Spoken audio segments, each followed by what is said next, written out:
Good morning. This hearing of the Committee of Agriculture entitled Examining the CFTC's Proposed Rule, Regulation Automated Trading will come to order.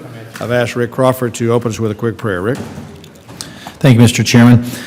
Heavenly Father, I bow humbly before you today, thankful for every blessing of life. Father, thank that we live in this nation that you've provided for us. Father, just ask that everything we say and do here today be pleasing in your sight. I ask it in Jesus' name. Amen.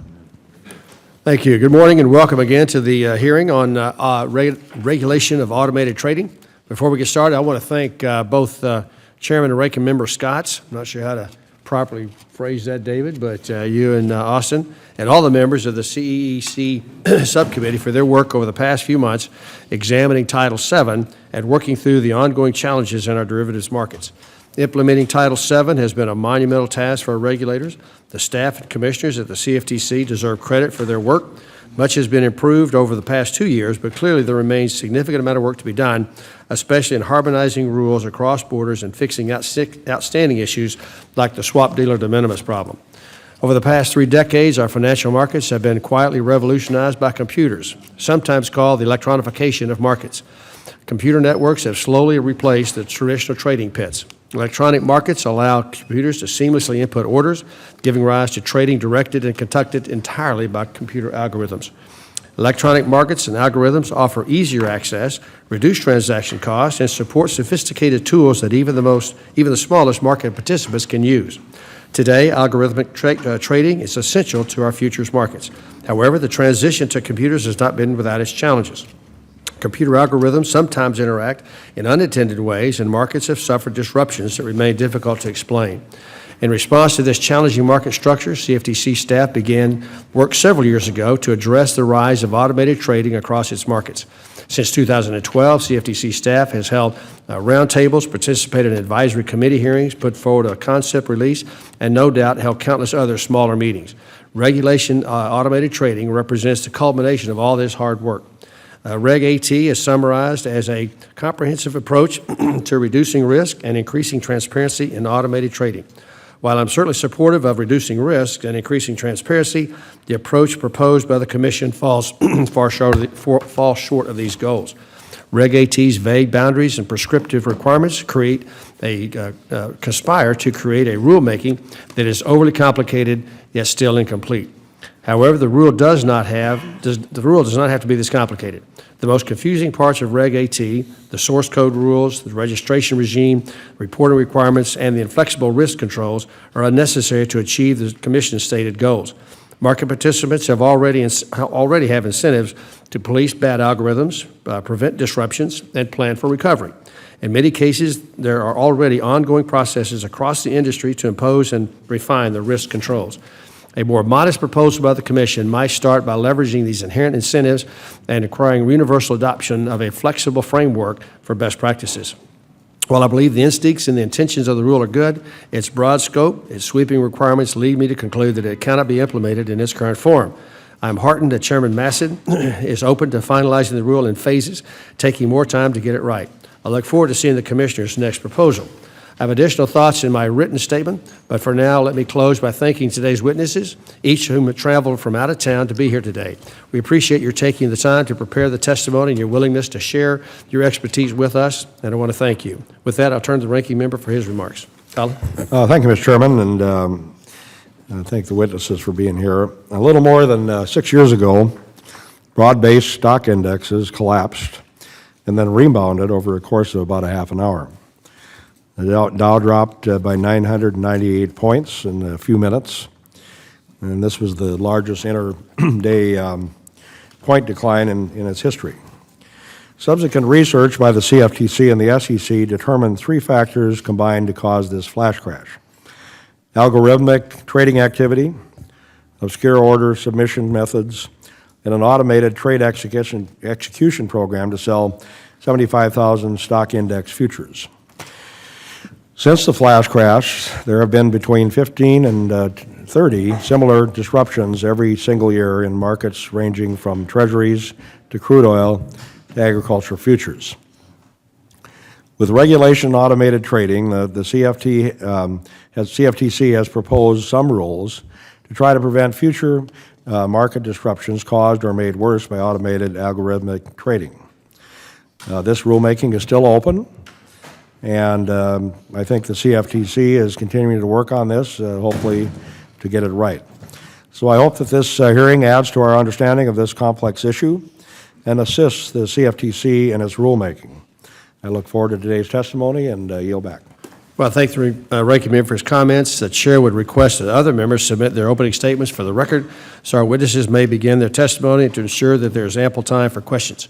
We've asked witnesses today who will actually have to live with and or living with this rule to give us as close to an insider look at the impact the rules will have as we can.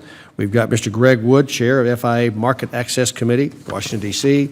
We have Richard Gorlick, CEO of RGM Advisors, LLC in Austin, Texas. Andrew Rabel, Executive Director, Global Investigations, the CME Group at Chicago, Illinois. And Mr. Michael Ryan, Executive Vice President and General Counsel, Trading Technologies International in Chicago as well. Mr. Wood, the floor is yours for 5 minutes. Chairman Conaway, Ranking Member Peterson, and members of the committee, thank you for holding this very timely hearing on the Commodity Futures Trading Commission's proposed regulation automated trading. My name is Greg Wood, and I am here today representing the Futures Industry Association.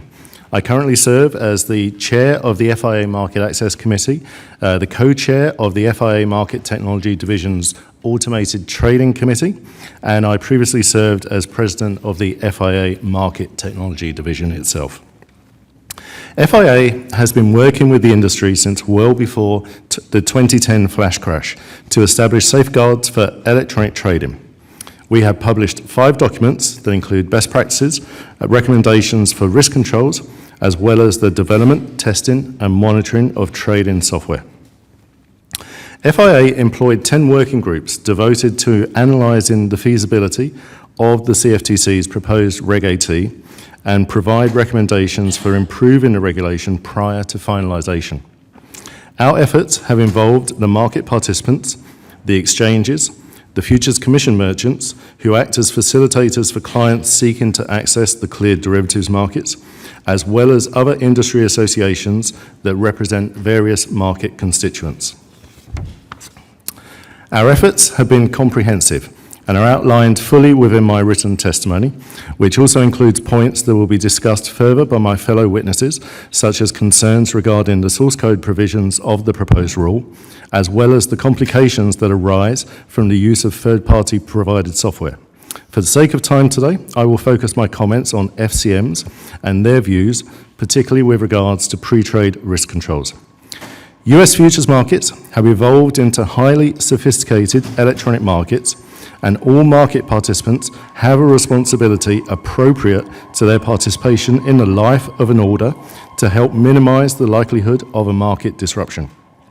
For that reason, pre-trade risk controls are the responsibility of all market participants, and when implemented properly and appropriate to the nature of the activity, have been proven to be the most effective safeguard for the markets and should be applied comprehensively to all electronic orders, not just those of 80 persons.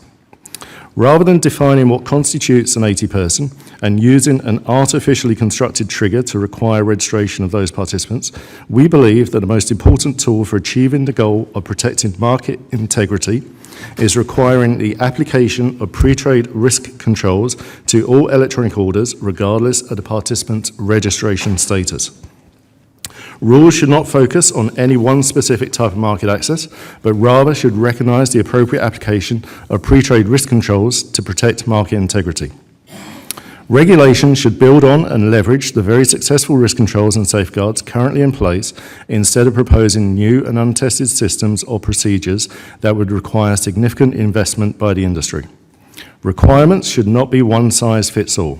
Distinctions should be based on the business structure, business model, operational size, and technical sophistication of market participants, and the specific implementation and location of particular risk controls should not be mandated by the CFTC.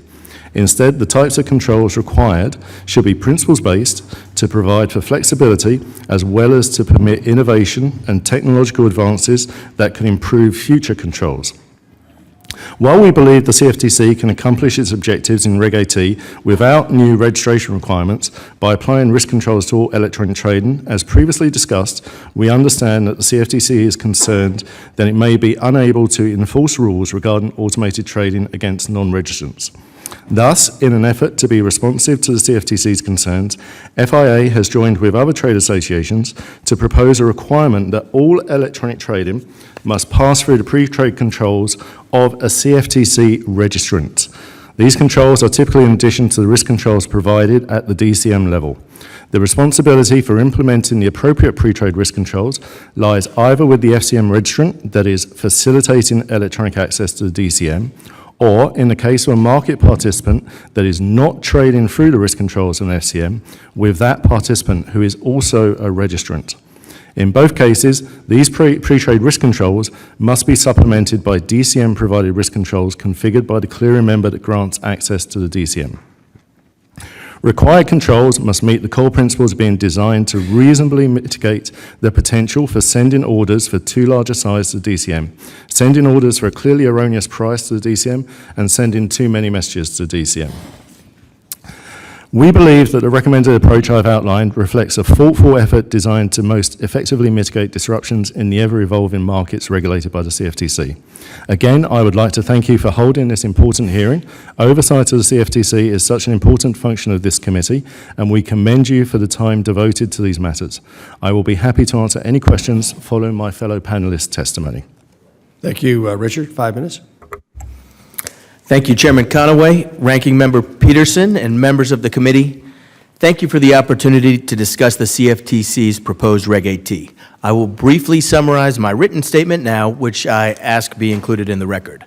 I am the CEO of RGM Advisors, a proprietary trading firm that I co-founded in 2001 and that trades electronically in a variety of markets. We're based in Austin, Texas, where we employ about 100 people.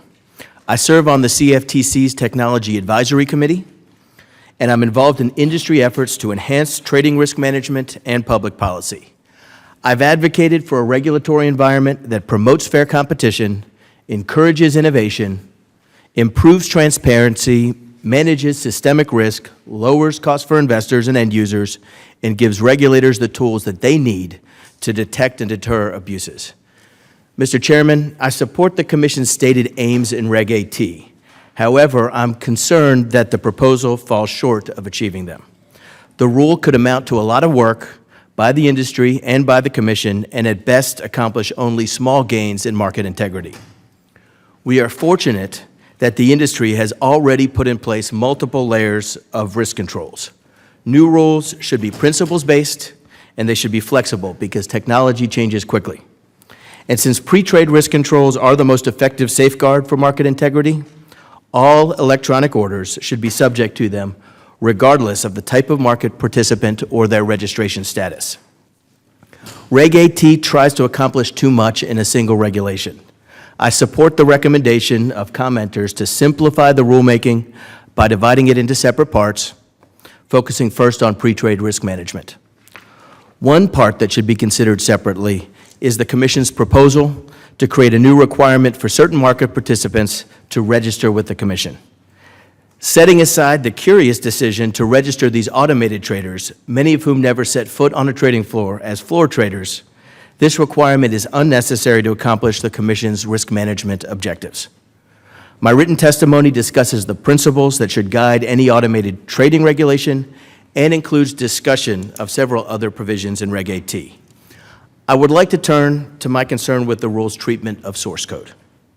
Source code is an automated trading firm's secret sauce.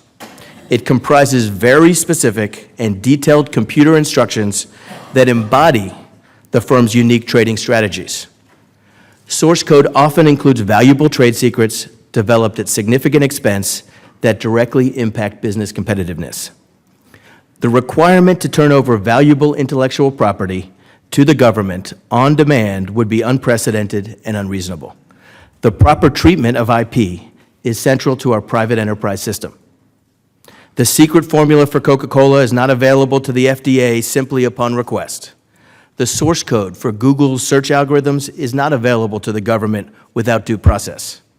Government agencies must make a reasonable showing of cause and use a subpoena to get access to private proprietary information. A trading firm's source code should be no different. For most purposes, source code reviews would be incredibly costly for the CFTC. Trading firms have large and complicated code bases that change regularly. As an example, my relatively small firm has over 1 million lines of source code associated with our current trading system. We make changes almost daily. To review source code of multiple firms at any scale would require an army of computer programmer regulators. The benefits to the CFTC of reviewing source code would in most cases be very limited. It is implausible that reviewing source code as part of an audit or surveillance program would help the CFTC prevent market disruptions or provide meaningful insight into how a trading system would operate when interacting in a real market. In most cases, surveillance of electronic or audit trails presents a much more valuable and cost-effective way to understand trading activity. I can imagine circumstances in which a regulator would have a legitimate interest in reviewing parts of a firm's source code. However, under those limited circumstances, the regulator should be required to use a subpoena and put in place appropriate safeguards. As we all know, any agency taking possession of source code could raise significant cybersecurity concerns. Finally, allowing easy government access to source code would set a dangerous precedent with foreign governments, such as China, who seek to impose similar requirements on U.S. firms. We are hopeful that this provision will be revised. Thank you for the opportunity to testify, and I welcome the committee's interest in this rulemaking. Next, Mr. Rabel, 5 minutes. Thank you, Chairman Conway, Ranking Member Peterson, and members of the committee.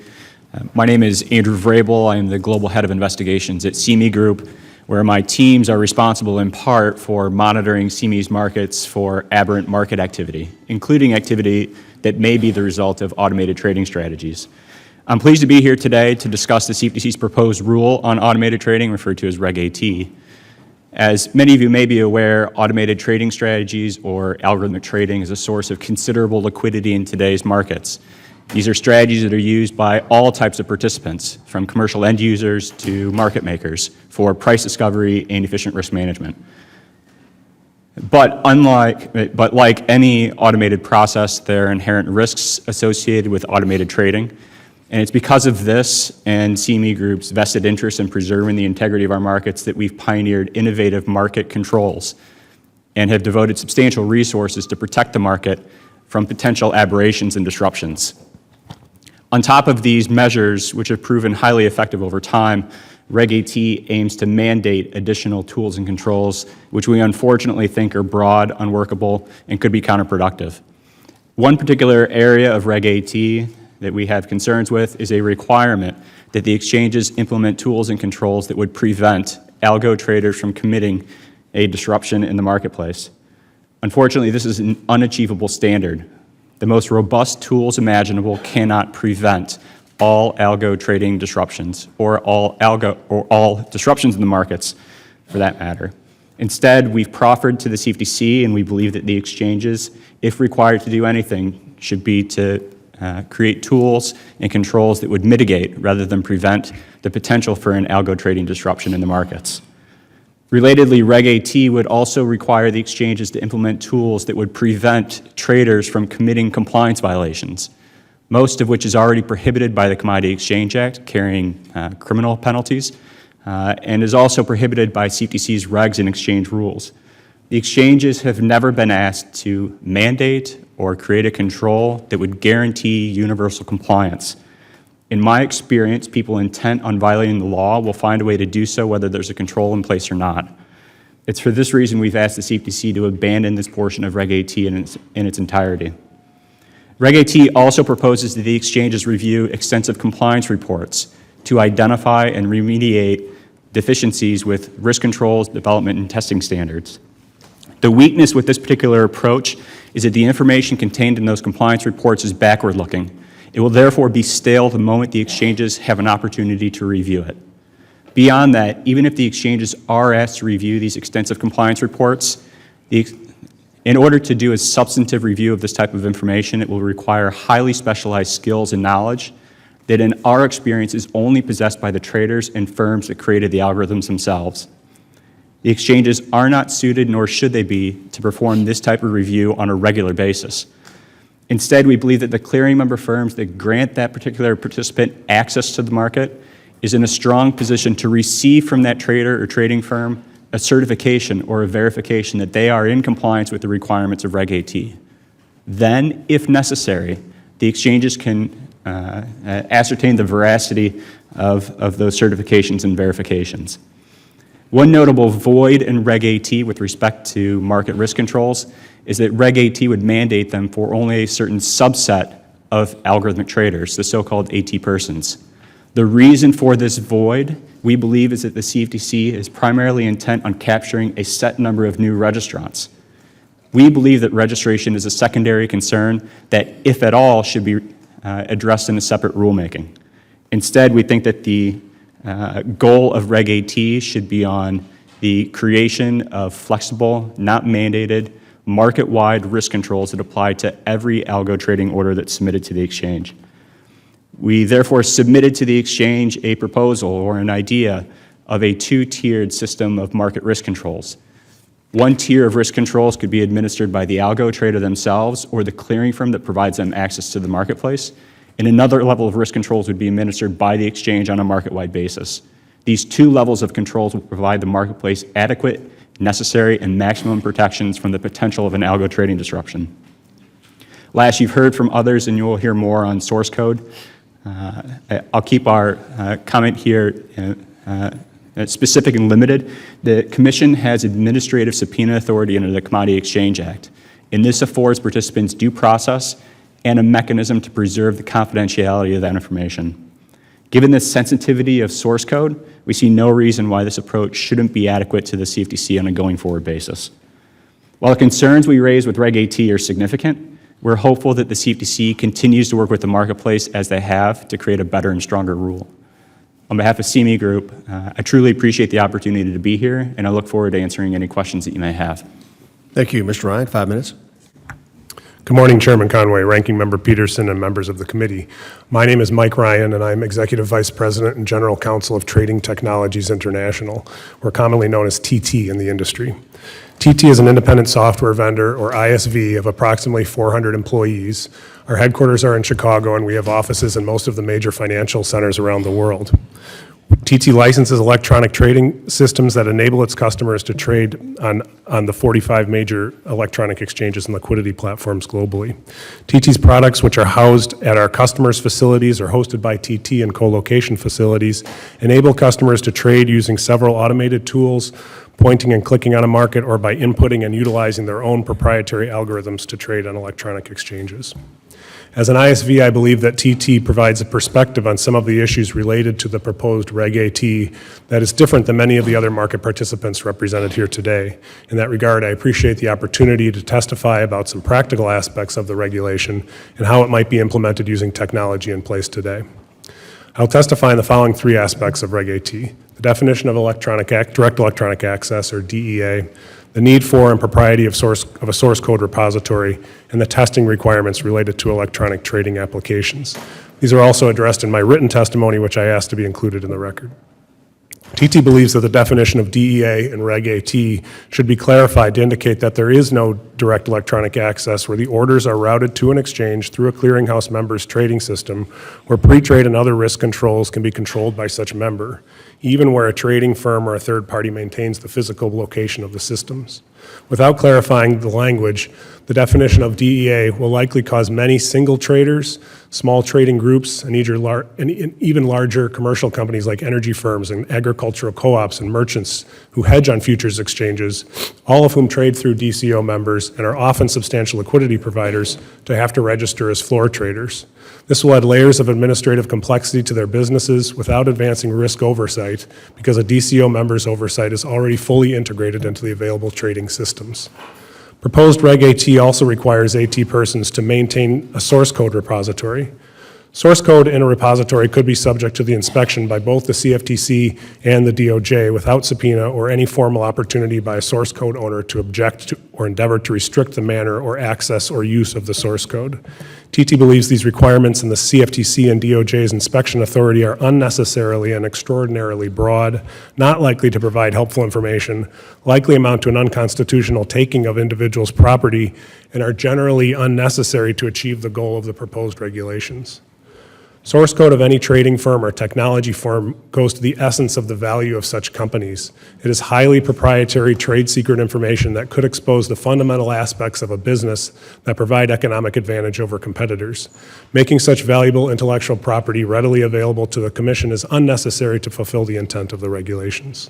Source code is also complicated, and the breadth of the relevant code might be so expansive that it's hard to fathom how it would be compiled, stored, or used effectively by the Commission. A useful example of the underlying complexity of seemingly simple commands appears in our first comment letter to the Commission. Similarly, without the exact same market data flowing through it, the myriad software applications interacting together may not work the same. Replicating the market data is likely a bigger problem than it seems because trading programs often coalesce data in various ways depending on many factors. Even in the unlikely scenario where the code of an algorithm might be helpful, the subpoena power of the Commission would be more than adequate to ensure that the code is reviewed when truly necessary.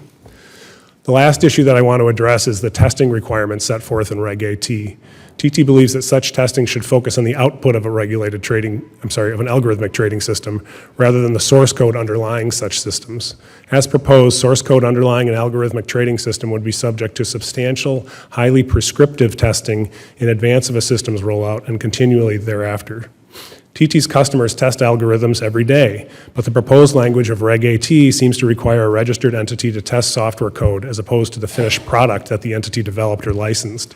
To the extent the entity licensed the product from a third party, the source code is never available for testing, and TT sees no reason why the code should be required for testing. The reason why customers purchase turnkey software is to utilize the product as a whole. Testing of components of the source code is not consistent with that motivation and doesn't make achieving the goals of the CFTC any more likely. Thank you very much for the opportunity to testify before you today. I'm happy to address any questions you may have. Well, thank our witnesses. The chair would remind members they'll be recognized for questioning in order of seniority for the members who were here at the start of the hearing. After that, members will be recognized in order of arrival. I appreciate each member's understanding. And with that, I will recognize myself for 5 minutes. Mr. Wood, under the broad definitions provided in Reg AT and the ubiquitous use of automated trading in the market, what percentage of market participants do you think would qualify as AT persons? Thank you for the question, Chairman. We've seen an adoption of automated trading in the futures markets that has become prevalent in many ways. Reg AT has tended to focus on a particular type of participant. The argument that FIA has made is automated trading is used by a lot of different types of market participants in one form or another. There are people who use highly sophisticated systems that they develop themselves, but there are people who also increasingly use systems that are provided by software vendors or by the FCM community for them to execute more efficiently within the futures markets. So trying to quantify how much of the market is truly algorithmic in nature, it's going to actually be a very high percentage. And I would actually defer to Andrew Vrabel here because they use metrics on their orders going into the CME Globex platform that actually highlights whether an order is manually generated or automated. Mr. Vrabel, did you have that number at the top of off the back of your head, top of your head? The number on the top of my head is that in our agricultural markets, roughly 50 to 53% of total volume comes from automated strategies. And as I'd mentioned before, every type of market participant, not every participant, but every type of participant uses some form of automated trading strategy or another, whether it be, as Greg said, a highly complicated algorithm or a simple auto spreader available through any ISV or software vendor. Mr. Gorlick, some would argue that the CFTC should use Reg AT to involve itself in the inner workings of algorithmic trading systems to anticipate problems. Is it remotely possible that the CFTC would be able to anticipate problems in the market by studying source code? I would say it's highly implausible. I was trying to think of an analogy that would help to sort of explain what this task would be, and it's tricky for a variety of reasons, but the best I can come up with is sort of like taking a car apart and taking all the pieces and studying them in excruciating detail to try and predict traffic patterns. It's sort of relevant. If you want to figure out how to build a car, it's very useful, but it's not the best way to measure traffic patterns. What you really need to do is go out there and measure.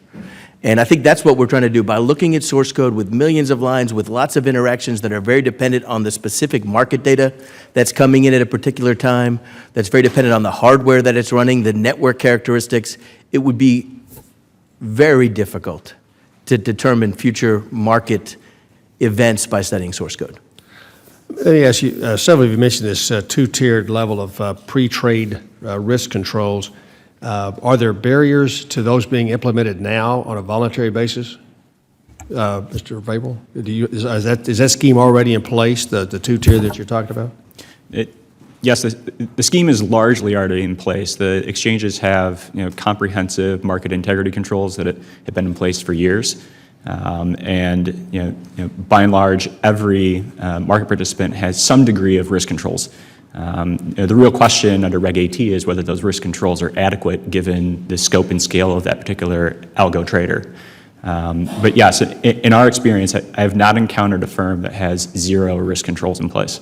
Well, I'm talking about that two-tiered system that you've mentioned where obviously the trader should have controls in place, the FCM should have controls in place, the DCM should have control. Is there something preventing the SROs from actually requiring that to be in place already? There's not, and Okay. the two-tiered model is what we've offered instead of a more complicated structure.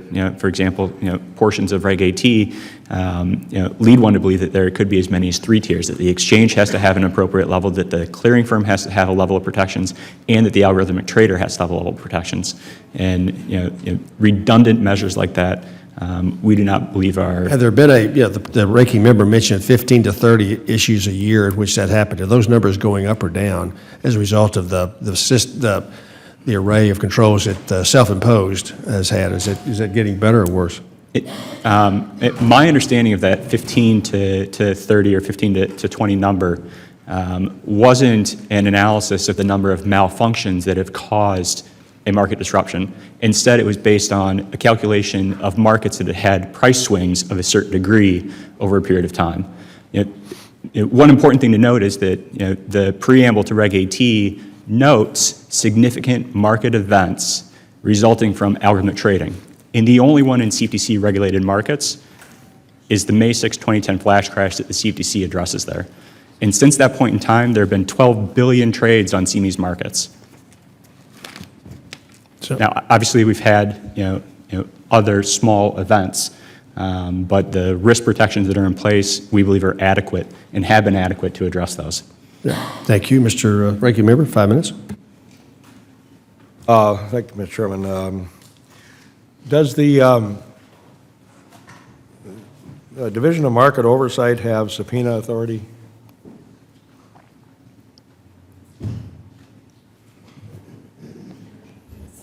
Does anybody know? I believe the Division of Enforcement at the CFTC does. The enforcement have subpoena power? Yes. But is there a Division of Market Oversight? I believe in this circumstance, the various divisions at the CFTC would work together if they needed to take this course of action. So I guess it's with a lot of the stuff that we found out as we went through all of this that until you get into enforcement, sometimes you can't find out anything about what's going on with these things unless you get into an enforcement situation. Is that right? I believe so, yes. Ranking Member Peterson, I think that's a good question. I think what I've suggested is that the best way to figure out what's going on with an algorithm or with a particular trading strategy is to really look at the data at the orders and the fills and the cancellations and all of the audit trail information that is readily available to the exchanges and to the CFTC. That's going to give you a much better idea of what's going on with the trading strategy than sort of a preemptive, extraordinary code review. Well, can they get that information? Absolutely. So that, and I think that's where investment, ongoing investment is warranted. Right now, one of the great advantages of electronic trading and of the electronification of our markets has been that there is now a complete audit trail available of every message that is sent back and forth from the exchange by traders and everywhere else. And that allows sort of an unprecedented level of transparency into what's going on in the markets. I think regulators need to continue to develop their skills and their technologies and their tool sets to conduct that analysis. But right now, the exchanges already have a terrific surveillance capability built on these audit trails, and the CFTC has an opportunity to piggyback on that as well. So they're not, they don't have enough resources to do as much of this as they should, is that? Yeah, I'm not sure. This is something that's come up at the Technology Advisory Committee over the years. I think that's really more of an issue for Congress and for the CFTC to talk about resource-wise. I certainly think that it's an area of focus to figure out, make sure that they're investing appropriately in both their technology and in their analytical capabilities. I think that's going to be a much better, more efficient investment than in sort of source code, review capabilities. Are they doing that? I believe they are, yes. Whether it's enough, whether it's sufficient, whether they could do it better, I'm not positive about. I mean, it's with a lot of these different issues, it seems like, people get more tied up in all the enforcement stuff and they miss the trees for the forest. I had, when I was on the Intelligence Committee, I had similar issues with the FBI that were not doing what they should be doing because they were more worried about enforcement than they were trying to figure out what was going on. So, but you think that the CFTC has figured this out and is moving in the right direction? I'd say I think that they're moving in the right direction. This has clearly been an area of focus and a lot of discussion at the Technology Advisory Committee. I do think, though, that this is an area that probably needs more focus and would be a more fruitful avenue to pursue than the source code provisions in Reg AT. Yes, sir. If I may add something, one thing that I want to note is that, I've been at TT for about 17 years, and we often get contacted by the CFTC, sometimes the Department of Justice and Enforcement Action and the like, and ask questions about our technology. The questions are, how does it work? What can you give us? In which the CFTC thought they needed source code for that purpose and were unable to get a subpoena. So I think, what we're really talking about is a due process concern. I think the times in which the CFTC would need to access source code, they can get a subpoena, they can use a subpoena process, and there will be adequate protections built in. But we're also talking about a security concern here, aren't we? I mean, isn't this something similar to the Apple FBI dispute where the FBI wanted to compel Apple to unlock something? Here, they're asking for the authority to have automatic access to it, and once they have automatic access to your source code, what are the risks involved that it will fall into the wrong hands, either a competitor or a criminal or even a foreign government that might use it to manipulate the market? I think firms like ours, firms that use automation in the markets, generally hold their source code to be very important to their business. They take their own precautions to protect the source code. They store it in secure ways. They secure their network. They have the cybersecurity defenses. They have permissioning about who's allowed to access it and under what circumstances. Once it's out of a particular firm and in the hands of sort of any third party, the firm loses the ability to manage those controls. And I think as we've seen, there's risk that information is attacked by third parties in some type of a cybersecurity attack, or simply, that information gets out there. People change jobs, it moves from one place to another, and it could really have a negative impact from a competitive standpoint. So generally, the issue is who is able to have the types of controls that are required. Right, and it exponentially could increase the vulnerability of that source code to discovery by individuals who shouldn't have access to it. I mean, you've got to worry about it yourself. Businesses are hacked all the time. Government agencies, retailers, credit card companies, the list goes on of people who've had important information hacked, including in some instances their very source codes. So if this is in the hands of a government agency, that wouldn't inspire your confidence that your vital piece of how your business operates will be better protected. It'll be more vulnerable, will it not? I think that's the case whenever it's outside of our hands. A government agency would just be like any other third party from that regard, that we don't control who's able to look at this information, how they're able to get it, what security they've put in place. So I think we'd really like to have a very small group of people inside our firm who are responsible for those controls and not more broadly open access. Thank you very much. Thank you, Mr. Chairman. Chairman yields back. Mr. Scott, 5 minutes. Thank you, Mr. Chairman. I certainly applaud the CFTC's overarching efforts to bring the futures markets regulatory regime into the 21st century. And as a matter of fact, it was almost a year ago to the day, in July 2015, that the Chicago Mercantile Exchange, CME, shuttered the last of its trading pits after 167 years of operation. So it makes a great deal of sense that the CFTC move on these rules now that trading pits are officially a thing of the past. However, when I heard that the CFTC would require people affected by this rule to not only retain all copies of their source code, but also make it available to the CFTC at the... T and the others in the industry are always willing and able to help with useful information when that useful information is available. The biggest concern, in addition to the security aspect of handing over the source code, is that it's unlikely that in any scenario it's actually going to be useful. I gave an example in one of the comment letters that I issued to the CFTC that had an image of a very simple algorithm. It was just an image that where you entered an order at the best bid on the market, and if it moved, you went with it.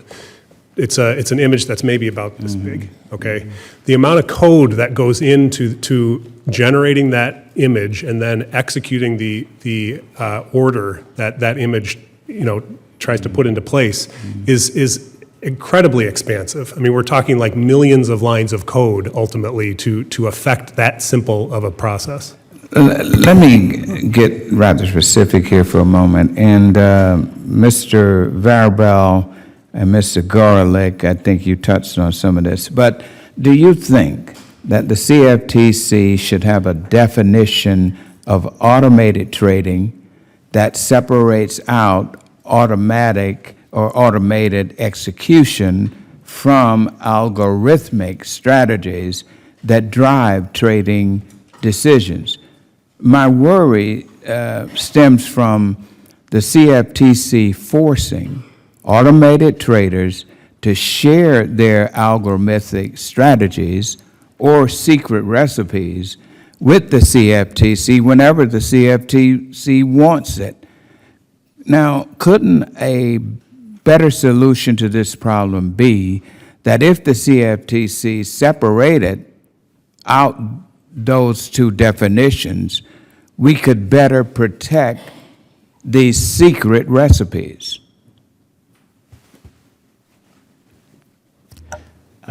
Respectfully, Congressman, I don't know if that will adequately address the issues. In my experience, when our teams have reviewed and monitored disruptions in the markets resulting from automated trading, algorithmic trading, or simple devices like order routers, we see as many malfunctions that cause disruptions in the markets from very simple devices as we do from highly complex ones. So from my perspective, if there's going to be risk controls that are addressing automated trading, it would need to include both the algorithmic, highly complex, and the very simple order routing automated strategies. All right. In determining the boundaries of a particular group of market participants is always a problem when trying to define the scope of regulation.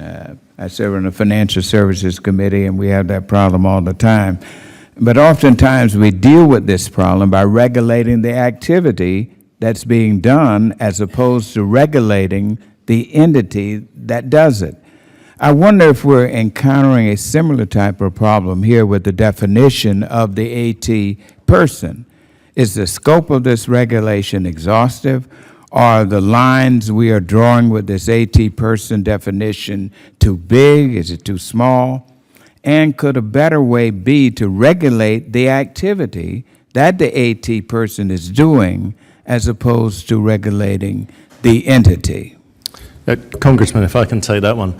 FIA has certainly always advocated that there shouldn't be a very strict definition of who is an AT person, because the lines have increasingly become blurred between automated and algorithmic trading to the point that it becomes meaningless in sense of the interaction with the marketplace. And to your point, we have stressed to the Commission that they should be looking more at the what, the actual activity, the automated nature of the activity in the US futures markets, as opposed to trying to look at the who and trying to create some sort of arbitrary categorization where people either fit into that category or outside of that category, which really doesn't do anything to protect the overall integrity of the marketplace. All right. Thank you, sir. Thank you, Chairman goes sir. back. Mr. Lucas, 5 minutes. Thank you, Mr. Chairman, and thank you to the panel for being here today. A big part of what we do is establish a base of information and knowledge, so in these committee hearings. So just go back to the fundamentals for just a moment, and I would say Mr. Woods or Mr. Gorlick or whoever would like to answer this question, explain to us for just a moment what the benefits of automated trading provide to the participants. That fundamental question about why this matters. Surely it benefits someone or we wouldn't be doing it, right? Absolutely. No, so if you look back at the development of the markets over the last 15, 20 years, as markets have become more electronic, market participants have started to automate a lot of the functions that they did previously. So in terms of evaluating market data and what's going on, in terms of placing orders, in terms of adjusting orders, in terms of managing risk, all of those functions are in many ways better handled by a computer much more efficiently than they were able to be handled previously. And the result of all that is that costs for end users in the markets have come down. And if you look at the data, sort of end user costs in a variety of markets that have become increasingly electronic, increasingly automated, and in turn increasingly competitive, the result is that the cost to the end user are much lower. And I think that's the primary benefit of automation. Increased efficiency of the process, absolutely. Mr. Ryan, in the Reg AT, it doesn't appear to provide a real definition of what source code is. Is there some universal definition that CFTC and other entities like to use? Yeah, Because we've come a long ways in my 40 years from playing with COBOL and Fortran in those freshman classes back in the 70s. Sure. I don't think that the general definition of source code, I mean, number one, I don't think it's really defined in the proposed regulation, but I don't think that's too controversial a concept. It's basically it's a high-level software language that's supposed to be written in a way that's intelligible to humans. So it's not the machine language. It's not, binary code. The part that is more concerning is the breadth of the source code that's being requested under the regulations. One last question. Mention was made about not just proprietary code developed by a firm, but vendors being available to purchase this from. For curiosity's sake, how much of an industry is this? Do we have dozens or hundreds of vendors who have these products for sale, retail? Well, we have. And I address that to anyone who'd care to respond. Sure. I mean, actually, others might know it better than I do, but we have many. I mean, I would say in the futures world, maybe a dozen or more, or dozens, I guess, vendors that are available. I would add from a FCM perspective, where we provide access to our customers, we see many firms who either write their own code or are using third parties, or they're even using algorithmic trading software provided by ourselves. And in terms of numbers, there are, certainly many different types of firms that provide different levels of type of automation. And with the resources involved and the sophistication of the users, I would assume this is an incredibly competitive process developing this software for sale, and I can just imagine how competitive. With that, Mr. Chairman, I yield back. Jim yields back. Mr. Del Bene, 5 minutes. Thank you, Mr. Chair, and thanks to all of you for spending time with us this morning. I think everyone has brought up the issue of source code and concerns about unfettered access to source code and not maintaining a subpoena standard. I think you, Mr. Ryan, brought up the issue of kind of the access of code with actual data flows coming in. And when you're doing testing, and there's obviously requirements on testing within the regulation, can you talk about how you develop code and how you test it, test your source with data so that you can understand how it's working?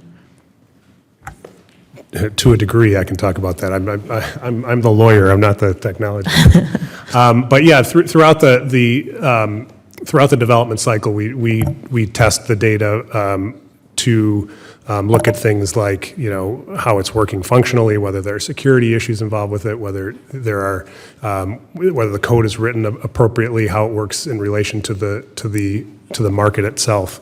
I guess an issue that I've raised on this is that I question whether that review of code is really the relevant test, as opposed to the review of the output of the product, because it's that output that is really what's relevant to an analysis of whether there's a problem at the end of the day.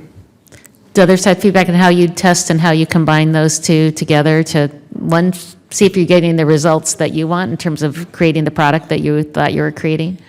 But I think that's a very important point, that the software in and of itself won't tell you very much about what's going to happen in the market. It's really an issue of seeing how the software runs in a live market. Now, what we do internally is lots of different kinds of testing. We do component level testing, where we look at a particular piece of code and develop test cases around that to make sure it's functioning the way we intend. We do system level testing, where we actually dummy up information sources so that the information comes in a way that's as close to what we expect to see in the real market as we can. And then we do live market testing, where we actually trade these markets after they've passed all of our other tests at small scale in the market to make sure that they do what we expect them to do based on all of our testing. So there's extensive testing that goes on. I think the real core of the issue is, though, from a software standpoint, is looking at the software close to enough to let you know how it's going to operate in the real live market. And I think when you're not taking into account all the data,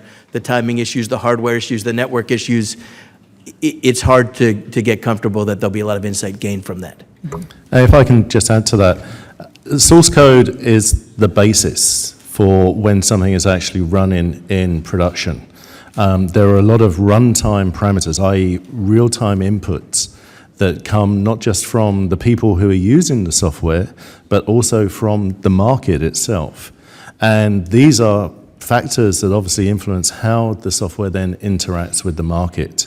And one of our, I think generally across the industry, we've been trying to say the only way that you can try and control this is to ensure there are appropriate pre-trade risk controls in place to mitigate the possibility that something may go wrong or something may occur that could disrupt trading in the marketplace.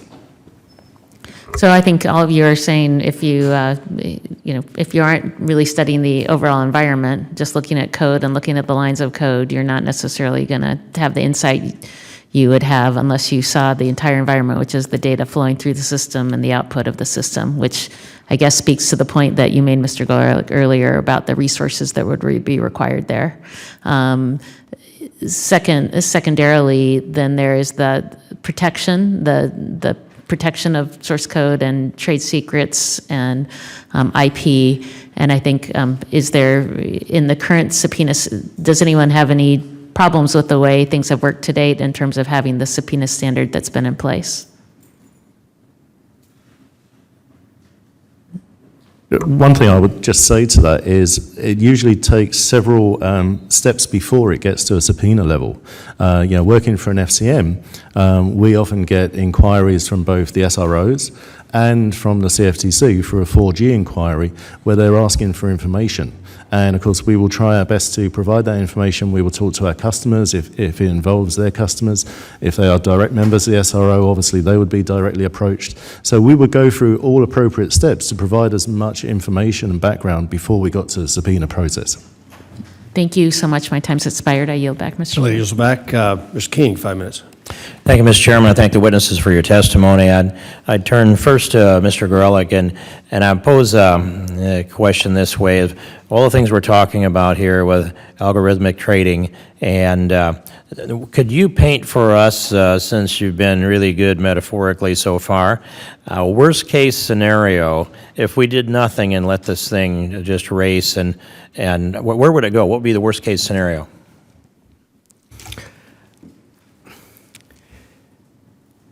Markets certainly have experienced disruption. There's been manipulation. There's really never been, I think, a market in the history that's not had some kind of problems with it. And some of those problems have come forward as the markets have been electronified and automated.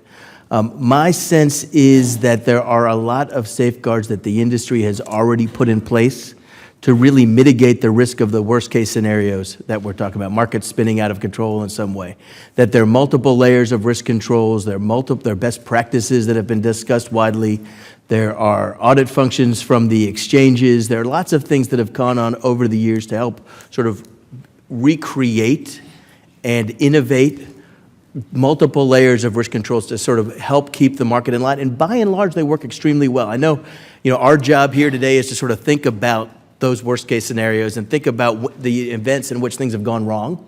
But I think it's important to note that almost all day, every day, markets trade and function extremely well.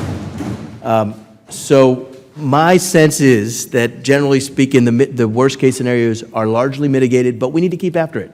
We need to improve our data analysis skills from the regulatory standpoint. We need to continue to invest in technology. We need to continue to develop best practices in a flexible regulatory environment. I tend to agree with you about the corrections that would take place along the way, but what about worst case? Right, I think how would that come about? Yeah, sure. What we're all worried about is market disruption such as the flash crash, where the market went down very quickly and then recovered very quickly without a lot seeming to happen to explain that. Okay, let me dial this back to the 2007 or 2008, the broader financial market, the near collapse that we had, and the invention of the concept of too big to be allowed to fail.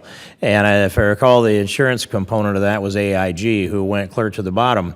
But there were people buying that on the way down, or there wouldn't have been a market. And those folks that bought it all the way to the bottom made a lot of money coming back the other way. So I might paint that as a worst-case scenario with regard to those markets. Is there a similar scenario that you could paint with regard to the algorithmic trading? Yeah, I think that would be the concern, again, that market prices don't reflect real sort of market realities. And typically speaking, there's so many firms looking at these markets and trading for those opportunities that, if things are working well, it pushes everything back in line. But if you've got markets that are trading away from fair value for extended periods of time, that's a market malfunction. For most people, it's probably an opportunity for others. And I think that's an important way. And would you say that the more experience and history we have with these market fluctuations, the fewer fluctuations we have, because you'd have more traders that would identify it earlier, and those corrections would come into place naturally and more quickly? Absolutely. And I think one of the good things about the market changes that we've seen in this automated market is we're no longer just relying on, several dozens of traders in a trading pit to be able to provide all that liquidity. We've got the opportunity for people from all around the country and all around the world to look at this data on a level playing field and try and push the markets back in place. I think that's resulted in fairer markets with better pricing and more liquidity. All in real time, which they don't conceive of that in those Marxist countries. I'd turn to Mr. Vrabel, and would you agree there are natural market corrections? I do, and I see it. Part of my team structure is to review market events, and we've reviewed every event from the flash crash through the recent market turmoil with Brexit, and we see corrective activity from participants. An example is if we look at August 24th, 2015, when the Chinese equity market crashed. which led to a precipitous decline in our markets. We saw vastly different market activity than we did during the Brexit days. And a lot of this, I believe, based on having talked to firms, is they learned, from the market event of August 24th. They learned from the Treasury flash crash of October 15th how to adjust to the market. And quickly, I ask you, do you believe that our traders are adequately collateralized? That the traders are adequately capitalized? Collateralized. Collateralized. Yes. Do they have their collateral underneath their trades adequately? Yes. We have controls in place from our clearinghouse structure. We have tools in place that allow firms to set capital limitations or risk limitations. So yes, I do believe so. Thank you very much. Thank all the witnesses. Yield back the balance of my time. The gentleman's time has expired. Ms. Adams, 5 minutes. Thank you, Mr. Chair, Ranking Member Peterson, and thank you, gentlemen. High-frequency trading has certainly taken off quite a bit and is taking the trading industry by storm with mixed results. While it's clear that the technology used in our financial markets are constantly evolving, we must be cautious and make sure that there are standards in place to regulate these new technologies. Obviously, Reg AT seeks to provide a regulatory regime for market participants that engage in high-frequency trading. But what about the companies that only write trading algorithms and sell them to market participants? They are not market participants, but service providers to market participants. And yet you can imagine that if one of the algorithms they provided is faulty in some way, this could cause or contribute to a market a disruption. Mr. Ryan, what would be the best way to monitor or regulate third parties who provide the technology but do not trade?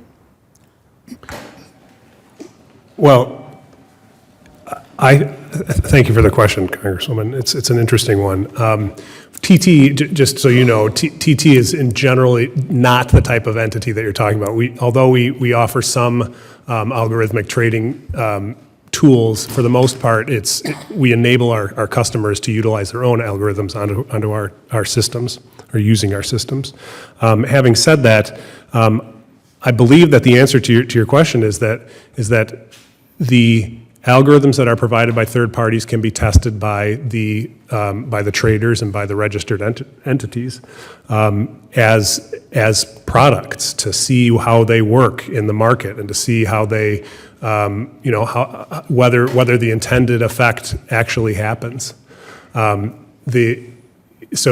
I think that is something that can be done today, and I think that's the appropriate way to test those types of tools.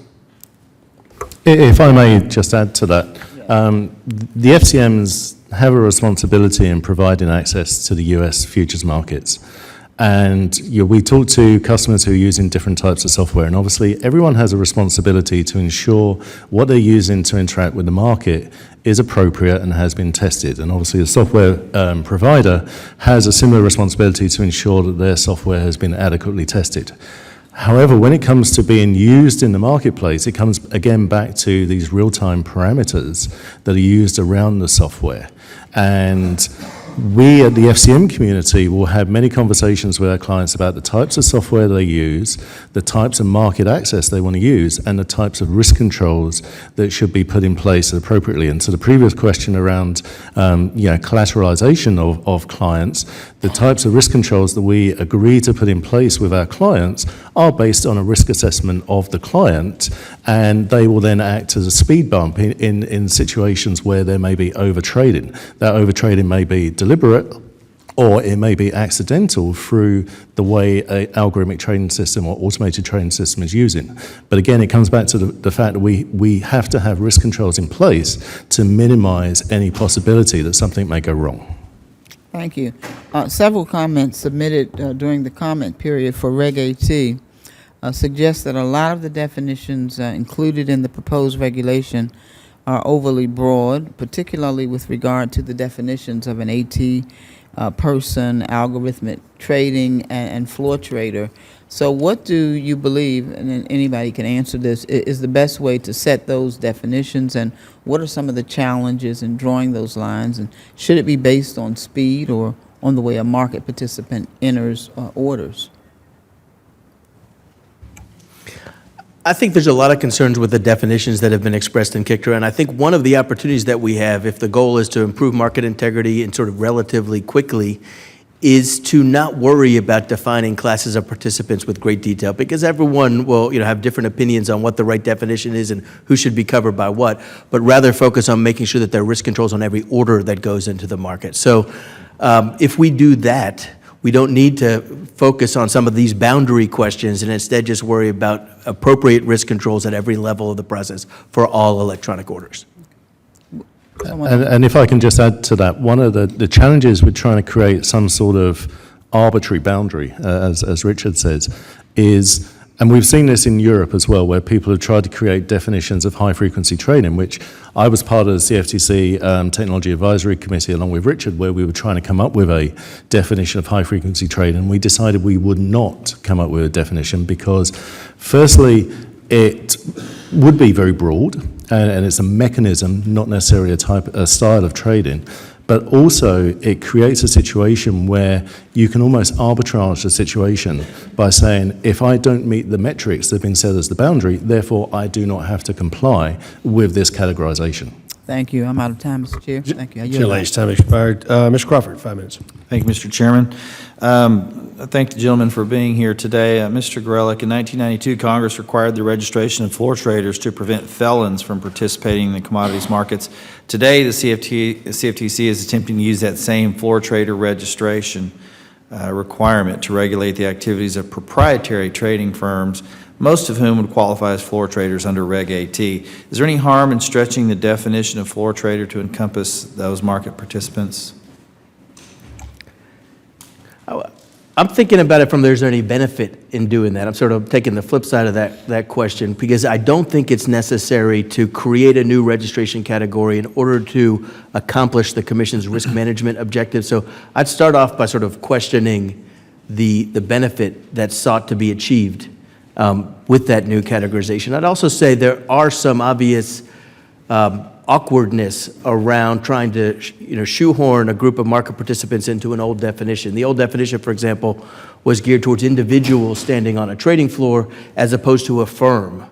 And there'd be a lot of things that need to be smoothed out. What I've suggested is that it would make more sense to consider the registration requirements separately from the risk management components here, so that the Commission could figure out what the right categorizations might be, who they're trying to capture, and more importantly, what are the benefits that they seek to achieve through that registration. What's your primary objection to the agency's definition of direct electronic access?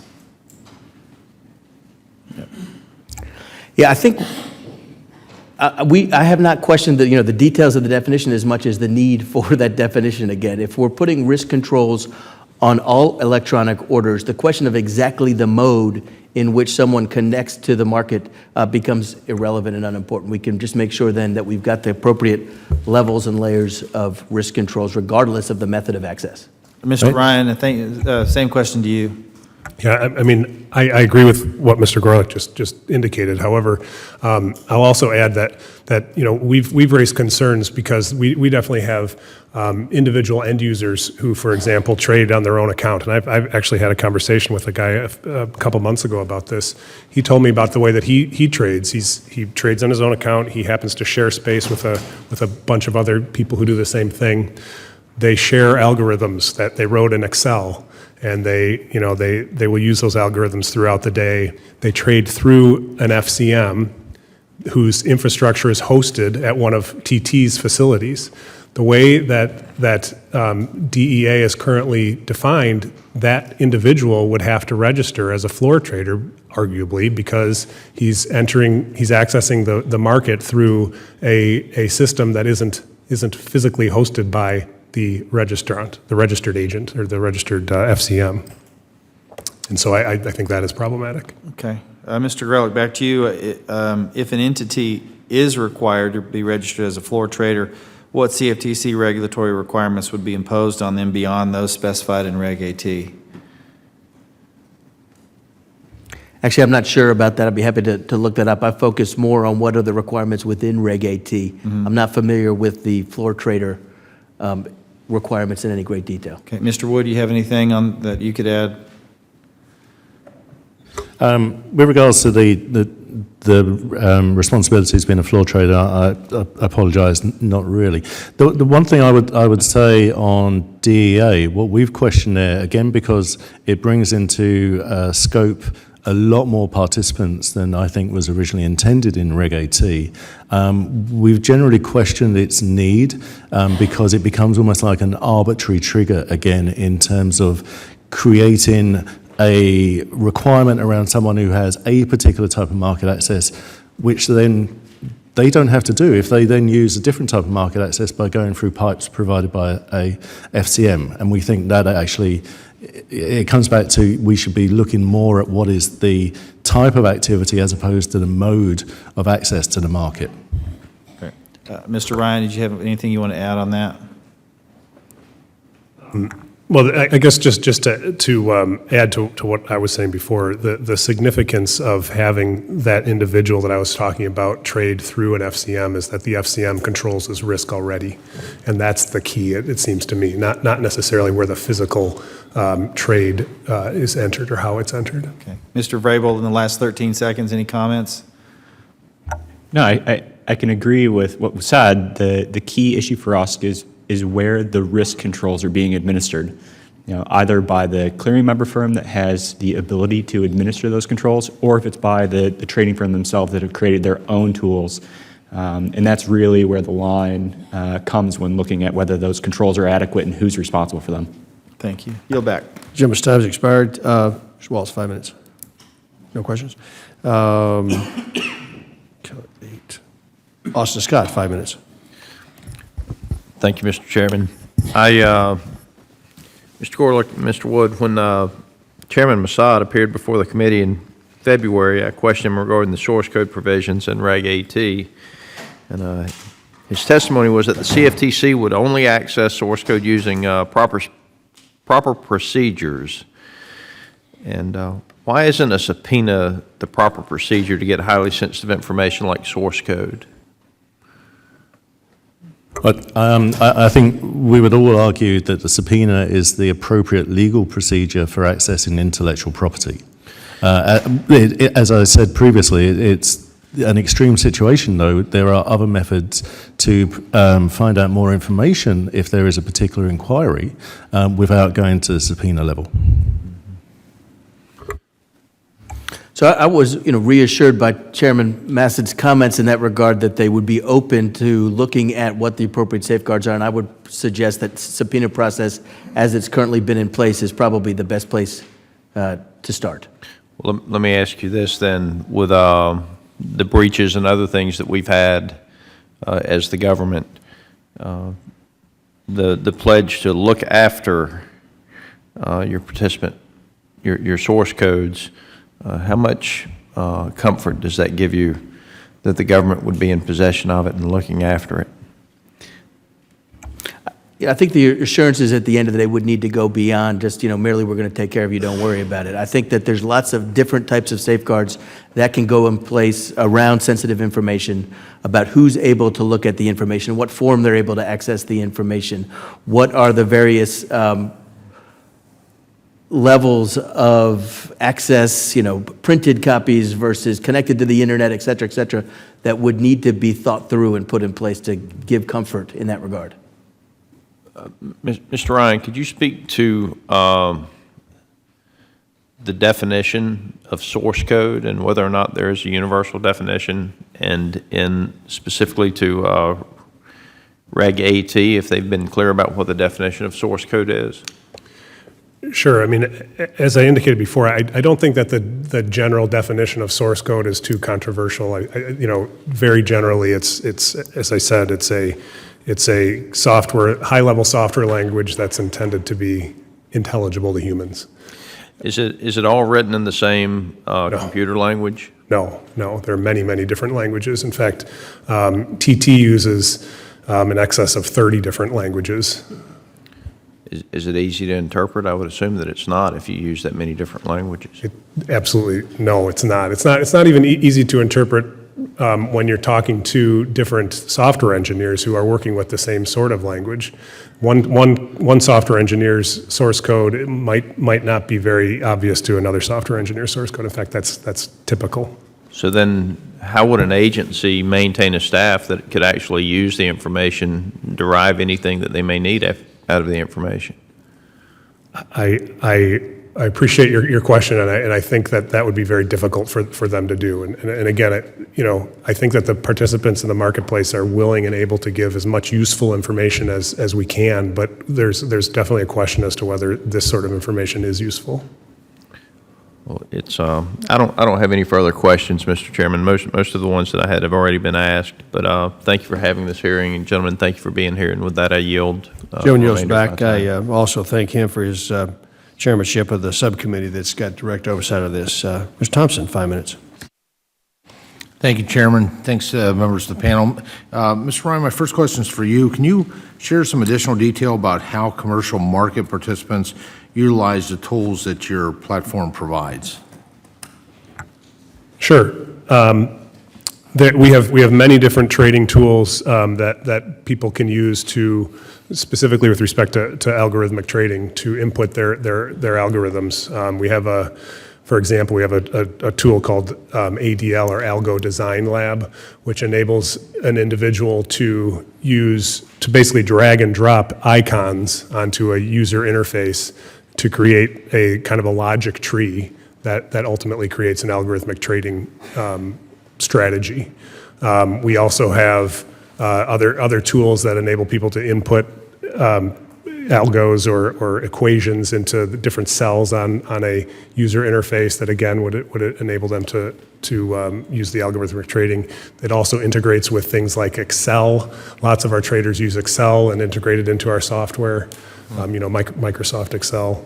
And otherwise, through APIs, they can integrate their algo trading strategies through our software.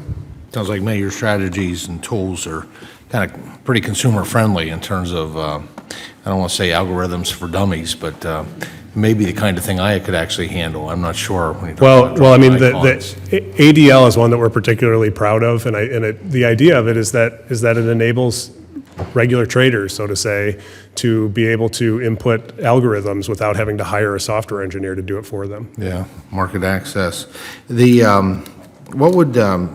What would be the ramifications for your clients if they were subject to the Reg AT simply because they use your platform to execute their trades? Well, I mean, we've touched on some of the bigger concerns, such as the source code repository. An example is that end user that I was talking about before. When I was talking to him, he told me that when he trades throughout the day, he'll have a list of maybe 10 different algorithms that he and his trading partners might use. They'll be tweaking them throughout the day too, depending on market conditions. As written, that individual trader would have to keep track of all of those changes, all of the source code related to those changes, indicate how and when that was done, and have that available for review by the CFTC, again, without subpoena power, which is a tough task. Well, thank you. For the rest of the panel, why would imposing risk controls on market participants instead of registration requirements be a better means by which to regulate automatic trading? I think I'll address it in part with some of my earlier comments that some of the disruptive activity we've seen in our markets have come from fairly simple automated strategies that would not necessarily be caught in how Reg AT is currently written by participants that do not have direct electronic access, who are nevertheless operating simple automated strategies of the markets. And they pose similar risks to the marketplace like some of the more sophisticated firms. So obviously I think that everyone up here shares the same perspective that we need to protect the market wide, not just a particular subset of traders that would be burdened with these requirements. And if I may add to that, so when FCMs provide access to their customers, to the marketplace, we have discussions with the clients about what sort of systems they're using, what types of controls they have in place. And if they choose to bypass the systems that we provide for market access, where we have risk controls that we administer, and they choose to use either a third-party software which may or may not give the FCM the ability to set those risk controls, then if they're going direct to the market without something the FCM can provide, then they have a responsibility to ensure that there are appropriate risk controls in place. The industry has generally taken that approach, that there is this responsibility. The Commission feels that they have to go one step further with regards to then saying, okay, if you're not going through an existing registrant, you should become registered, and in this case it will be as a floor trader, because of the type of access you have. We've generally argued within the industry that's probably going a little bit too far, though we have conceded that if someone chooses not to go through the risk controls provided by an existing registrant, such as an FCM, then, okay, they will become registered in themselves. Thank you, gentlemen. Thank you, Chairman. Chairman's time has expired. Mr. Allen, 5 minutes. Rick? Yes, sir. Thank you, Mr. Chairman, and I think we've covered a lot of ground here this morning. Thank you so much for coming and at least educating me on this process. I just had a couple of general questions about the industry. Mr. Garlick, you're in the business, and I just a general question: what keeps you up at night?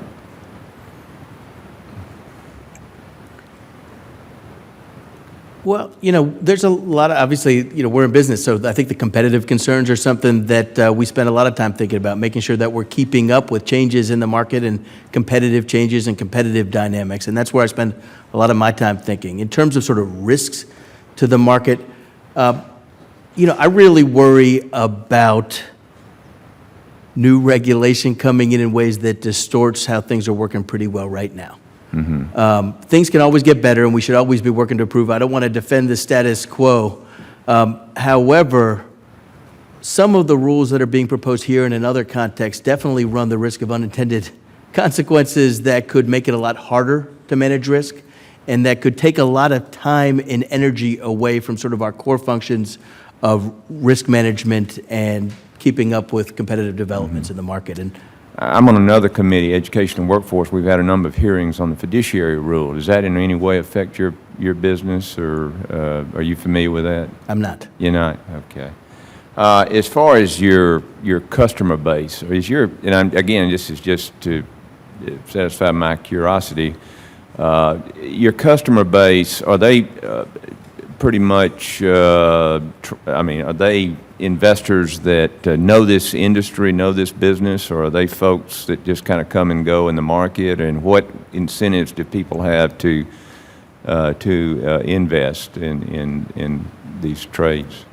Sure. So we're a proprietary trading firm. So we manage, we trade our own capital. We put our own money at risk in all the trades that we conduct. So we don't have direct customers in the traditional sense. I see. Okay. So from your standpoint, then, what as far as these regulations, if you're dealing with your own money, what then would be the issues as far as the government is concerned? Well, as proprietary traders, we clearly have incentives to make sure that we're managing our own risk. It's our own capital at risk, and so we're largely aligned with the goals of risk management throughout the market. I see. Okay. So I would think that that's the case. I think the interest of the government here is sort of protecting market integrity, and we're also very much share that concern. We want to make sure that we're participating in markets that are transparent, that are well-regulated, and that are the public rightfully has confidence in. And that's one of the things that I've seen as far as my short time here, is that we have this tremendous disconnect between the regulatory part of this body versus actually the business community out there. And it sounds like y'all have put in a lot of your own regulatory environment to protect the industry. And I commend you on that. As far as what we can do as a committee, and I'll leave this, I got about a minute and a half left. What is the biggest thing we can do here as this body to protect the integrity of this industry and certainly as far as our role in agriculture? I think the continued oversight responsibility of the commission is very helpful. I think holding hearings like this where you surface issues and help to urge the commission to continue to take into account the views of industry and to identify where there are opportunities to improve the current regulatory framework. Mr. Wood, any comment? I would absolutely echo what Mr. Gorlick said there.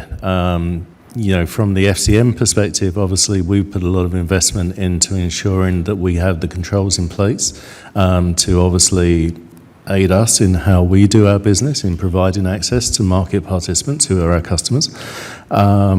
We would like to see, a fair and even-handed continued regulation of the U.S. futures markets that is not too prescriptive or onerous or burdensome on the market participants. Mm-hmm. And I assume you'll holler at us if it gets a little too restrictive?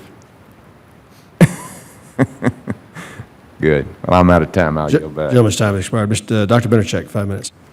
Thank you, Mr. Chairman. Thanks, gentlemen. I missed your initial testimony, and I have a couple. I'm not as sophisticated as far as these market stuff as some of these people here.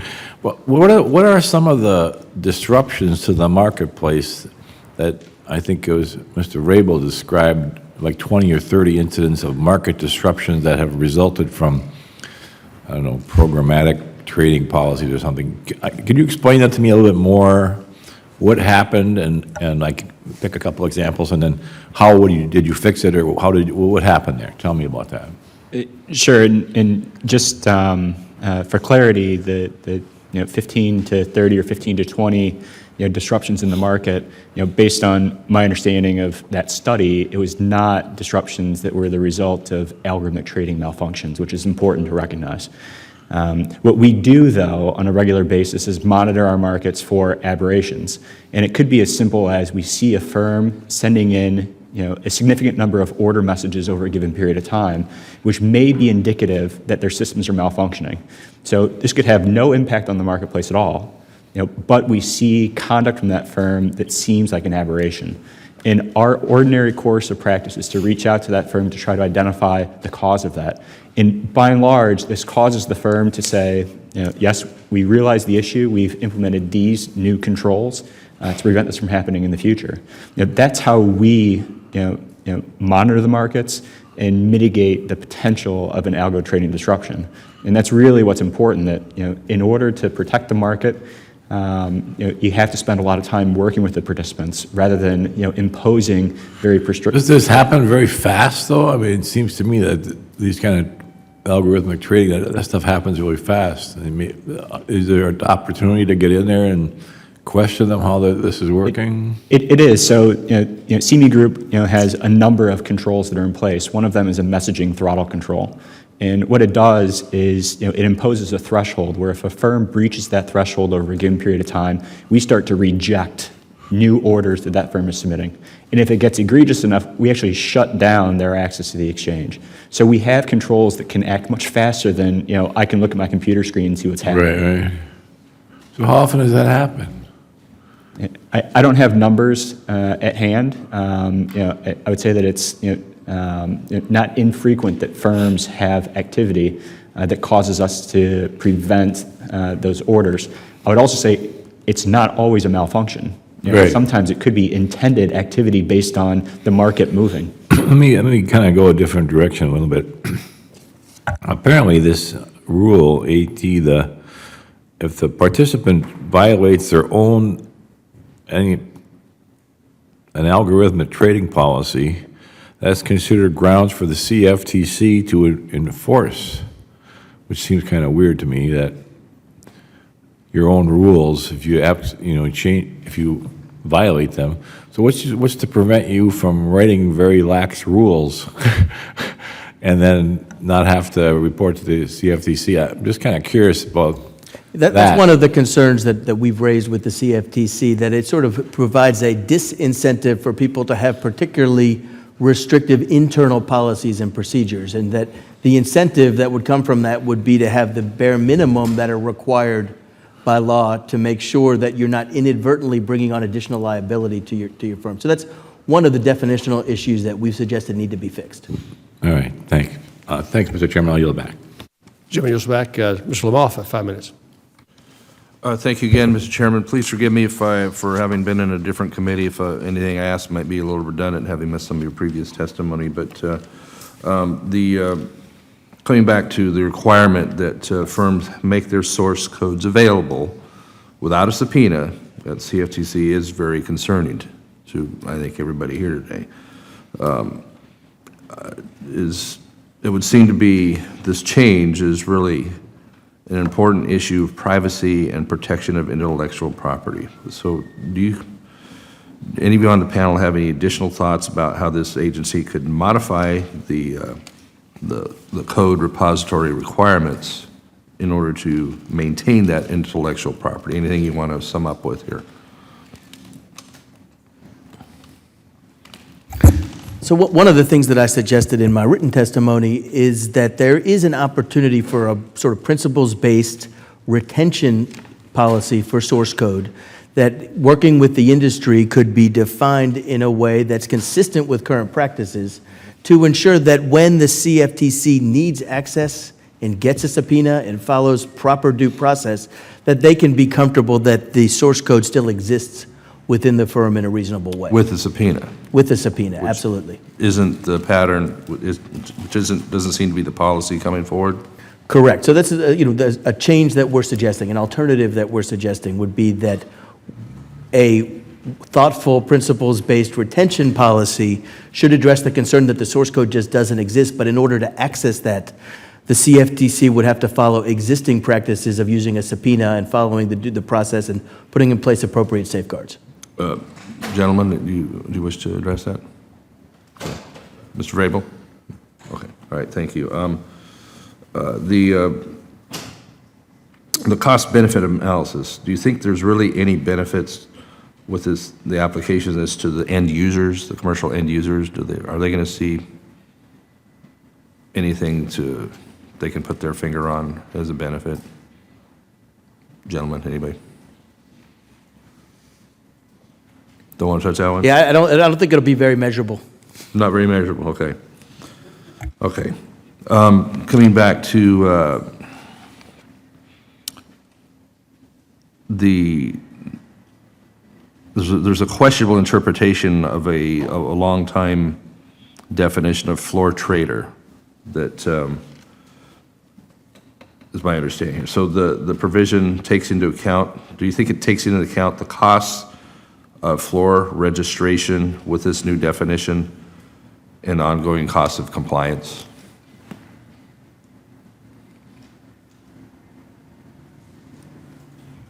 I would say in general, if the rule were to be approved in its current form or close to it, it would impose significant costs on both the industry participants and on the commission in trying to enforce it and keep up with it, and those need to be factored account. Ultimately, those costs are not just borne by the professionals in the market. They do get passed on to the end users. Certainly, in the everything form does. of higher transaction costs, less liquidity. I think that's something that we do need to be concerned about. So you don't think these costs are being taken into account by CFTC? It's just being imposed? They're not really looking at that? It did not seem to me from the cost-benefit analysis that they were looking at the broader impacts, that they were really looking at sort of more specific, narrow cost concerns. So I would echo that, yeah, there is a wider concern that the cost-benefit analysis in the proposed rulemaking didn't take into account what the potential impact on the marketplace would be from the burden of compliance with Reg AT. it's kind of important to have that impact taken into account, isn't it? Yeah, okay. Thank you. I appreciate the panelists here today. Thank you, Mr. Chairman, for your graciousness. Chairman yields back. Mr. Davis, 5 minutes. Thank you, Mr. Chairman. I appreciate all the panelists. It's something like this seems that that in this case we have market participants, and if you were given an opportunity to make comments, it seems like your comments weren't heard before the rule was implemented. Otherwise, we wouldn't be having this hearing today. So it's interesting sitting on this side to see that, and that's a concern to us. And I do want to start a question with Mr. Vrabel, and I want to know, what will the CME do with all of the data that AT persons and FCMs are required to report under Reg AT? But under the requirements of Reg AT as it's currently drafted, not much. And here's the reason why. For example, the compliance reports that every AT person and clearing firm would have to submit to the exchanges on an annual basis, the requirements in the draft would only require us to review those every 4 years. So we impose this burden on every firm to submit annual reports that the exchanges aren't obligated to review. So it leaves huge gaps where participants are submitting these reports thinking that the exchanges are endorsing them because they've submitted them, when in fact they may have risk controls that are inadequate. Well, will this information help you reduce the risk of an algorithmic trading disruption? From our perspective, no. As has been discussed earlier, the algorithmic trading disruptions in the malfunctions that are caused from algo trading, in order to ascertain the root cause of those requires highly complicated analysis. The type of analysis that won't be gained from routine annual compliance reports that are submitted to the exchanges. And I apologize if you may have addressed this in your opening testimony, but were these concerns raised during the comment period? They were. And the result? There was no result. Yet? CME asked the Commission to extend the initial deadline so that we and others could come forward with more robust proposals. And that request was declined. It was declined? It was declined. We're thankful that the Commission reopened the comment period. Unfortunately, it was on a very small subset of the total proposed rule. Well, I would hope that they would take comments into consideration more seriously that we're hearing from many of you as the market users. Mr. Gorlick, or actually the whole panel, if you would like to answer this, do you believe that Reg AT's cost-benefit analysis fully appreciates the ramification of Reg AT on market participants in terms of initial and ongoing costs of compliance? Whoever wants to start. I think generally as a panel, we feel that the cost-benefit analysis focused on certain aspects, but not on wider aspects. In terms of compliance with what is proposed in the full scope of Regulation AT, it has a very large burden on pretty much all market participants, from those who would be classified as a floor trader, those who are already registered with the CFTC, perhaps as a commodity trading advisor or a commodity pool operator, who would find themselves in the category of an AT person. It imposes a burden on the FCMs in terms of what we have to do, providing access to an AT person and the reporting responsibilities, and it poses a burden on the DCMs in terms of what they have to do in providing additional controls and the reports that have to be filed with everyone. That cost of compliance, unfortunately, will get passed on to the wider marketplace. So every type of market participant, whether they're commercial end users, pension funds, asset managers, etc., in the sense that the market, and our main concern about Regulation AT is this has a potential large impact on how liquidity is provided in US futures markets that will ultimately be to the detriment of the end user. All right, thank you. Mr. Gorlick, I don't have much time left, so I want to ask you a specific question on this. Do you believe that the cost-benefit analysis fully appreciates the potential cost of an inadvertent release of your intellectual property? No, that was not an area that was explored in the cost-benefit process, to my recollection. Okay, and then any other comment you'd like to make on the I would just say one thing that often gets lost in these cost-benefit analysis is the competitive impacts of this regulation. When you've got burdensome regulations like this, the result is the biggest firms can keep up with it. They can hire a few more compliance people. They can deal with the reporting requirements. They can handle it. But it's the smallest firms that sort of drop out of the market because they can't compete. And that has a negative impact in the competitiveness of the market in the short, medium, and long terms. Thank you very much. My time's expired. Your time expired. Mr. Nagelbauer, 5 minutes. Thank you, Mr. Chairman. Mr. Gorlick, in your testimony, you stated that foreign governments such as China are seeking to impose similar source code requirements on U.S. firms. Could you describe some of those efforts? Sure. I would actually refer the committee to a comment letter that was put in by a variety of technology trade associations and industry associations that deals extensively with the source code issue. They raise a number of actions in which, in particular, the Chinese government sought to impose a source code requirement on U.S. companies who were selling technology into China and in certain sectors. And ultimately, they were persuaded that this was unprecedented, not usual in the marketplace, and backed down from that requirement. The concern would be that this type of precedent that we would set would give excuses across the board in lots of different industries to impose similar requirements, which would be very detrimental to American IP protection globally. Yeah, with a country, we already have a problem in that area, quite honestly. Mr. Gorlick, or Mr. Rubel or Mr. Wood, what risk controls would Reg AT impose on market participants that are not currently being implemented? Are there new risk controls that will be required in implementing this? With the way Regulation AT is currently proposed, it comes across as a very prescriptive list of risk controls that an AT person and an FCM and a DCM should have in place. And several of those controls are already in use on a wide basis, but several of those controls are not.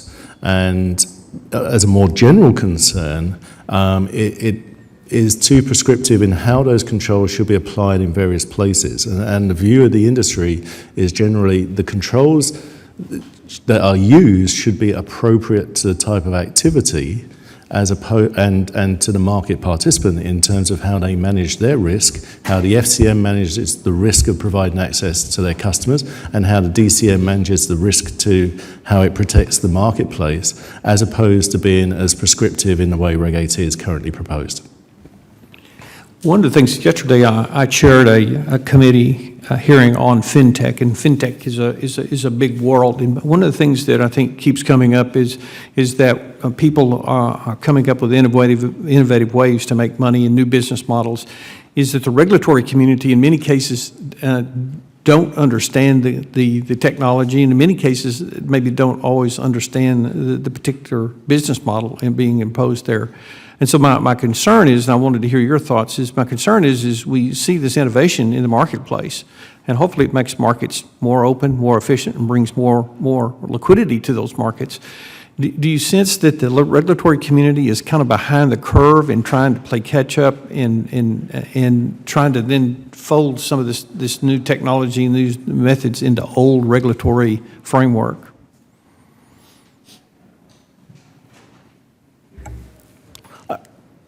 I think that's a challenge in any regulatory environment to keep up with technology, and I think that that's something that we're seeing right here. And because there's new things going on in the market with new technologies that are constantly changing, I think we see the CFTC in one, action try and catch up with every possible outcome of some of the changes that have occurred in the market in one rulemaking. I think that's complicating the process a little bit. I think there's a consensus across the industry that the place to start is with risk controls, with pre-trade risk controls, and that there's an opportunity to really catch up a lot by focusing there, and then we can move elsewhere. I'd say another area where the regulators can sort of improve their capabilities is their data analytics ability. I think when, there's lots of people out there who look at market events and say, wow, this looks strange, and they come up with their theories about what happened.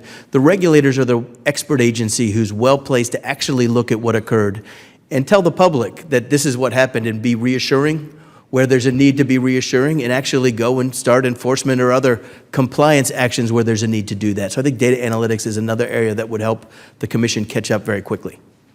If I may just add that we've seen the US futures markets evolve in the space of 15 years from being 100% floor-driven to screen-driven to now, as we were talking earlier, about the high prevalence of some form of automated trading.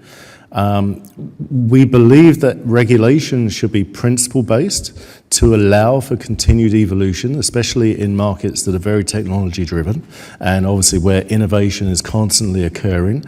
And to that point, what is proposed in Reg AT is too prescriptive and anchors you in a period of time that doesn't necessarily allow for innovation and continued evolution. Thank the chairman. Thank you, Gentleman's time expired. I want to thank our witnesses. Let me follow up, Mr. Vrabel. You mentioned that the algorithmic trading users would, under your scheme, certify certify that they've tested. What were you asking to be certified, and who would set those standards? And would there be an outside? I'm a CPA by profession, and the word certify is a bit protected, but what would that look like? What would the certification look like? Sure. A certification could look like a firm, an automated trading firm, verifying that they're in compliance with, a principle-based Reg AT regime. I can tell you that today we require firms to submit those types of certifications on their maintenance of audit trail or, their 5-year retention requirements. And I can tell you with 100% certainty that if a firm does not believe it's in compliance, it will not certify that they comply with our rules. That causes us to then go interrogate the data and find out the reason why. And we have no reason to believe why that type of model that is currently enforced in FINRA in a much more complicated securities world wouldn't work in our environment. All right. Well, I want to again thank you. I'm hard-pressed to envision a circumstance where the CFTC could have on staff a cadre of people who would pick out one of these firms at random, go in and drag through their source code in enough detail to find that glitch that had been missed. And in some sort of, looking to prevent some disruption in the market. If I had a client that was, or CPA, if I had a client that was cooking the books, I didn't argue as to whether or not their automated general ledger system worked properly enough. I'd regulated what came out of it and go at it that direction. So this whole issue around source code and those things to me seems to be wrong-headed, and I don't know that it gets us much. On an after the fact, if someone has actually caused a disruption in the market, the violation is not going to be that they screwed up the code. The violation is going to be that they manipulated or hammered the market, and we don't really care how it happened if we can prove what they did. And so I'm just, it's a real head scratcher for me to understand the agency's fixation on getting source code, having it in their own control, and I don't know what they do with it. They get a lot of data today that I don't think they necessarily do everything that they should be doing with it. This would just add more to that as well. I did not hear from any of you that you don't want this arena regulated, that the conduct should just be free-flowing and laissez-faire and just let it eat. Not one of you mentioned anything. It remotely said this does not need to be regulated, but you did say that it ought to make sense, it ought to be principles-based, as Mr. Wood just mentioned. And I'm hopeful that this hearing, and because I see some representatives from the agency and others here, that the CFTC will respond to the comments made today, as well as the attention we've placed on this. But the testing that I know Richard does on his team, as a market participant, if you had an algorithm you put in place and it did something you didn't want it to do, and it didn't disrupt the market, but it would cause you to be on the wrong side of all those trades, you have a vested interest, a proprietary interest in not having a system that does something you don't want it to do. And it's just, that's that first layer, and then all the various things we could put in place on top of that that gets to the system. And I think this proposed rule has a lot of fine-tuning that needs to be done. I was particularly disappointed to hear that the cost-benefit analysis was not maybe as fulsome as it should have been. Chairman Massett and I have a running argument as to the way the CFTC does their cost-benefit analysis. I don't believe it takes into consideration the costs to market participants broadly, and I don't think it takes into consideration the cost of the agency itself. If I want to build a fiefdom, then I can build all kinds of regulatory schemes that causes me to have to beef up my staff to put in place that cadre of 50 or 60 different expert code focused software engineers to put on my team so that I could wade into your software. Well, that makes no sense if at the end of the day it doesn't really prevent manipulations in the market. The other thing that's early on was said that somehow that this regulatory scheme is going to be perfect and that nobody will be able to violate it. Well, if that's the case, then perhaps the CFTC discovered a technique that we could use perhaps in the real criminal area and maybe write rules that nobody gets murdered today and all those kind of good things. So I think there's a lot of work to be done in this. Again, thank you very much for your very clear testimony. It's great having you with us today. Under the rules of committee, the record of today's hearing will be made open for 10 calendar days to receive additional material and supplementary written responses from the witnesses to any question posed by a member. This hearing of the Committee on Agriculture is adjourned. Thank you.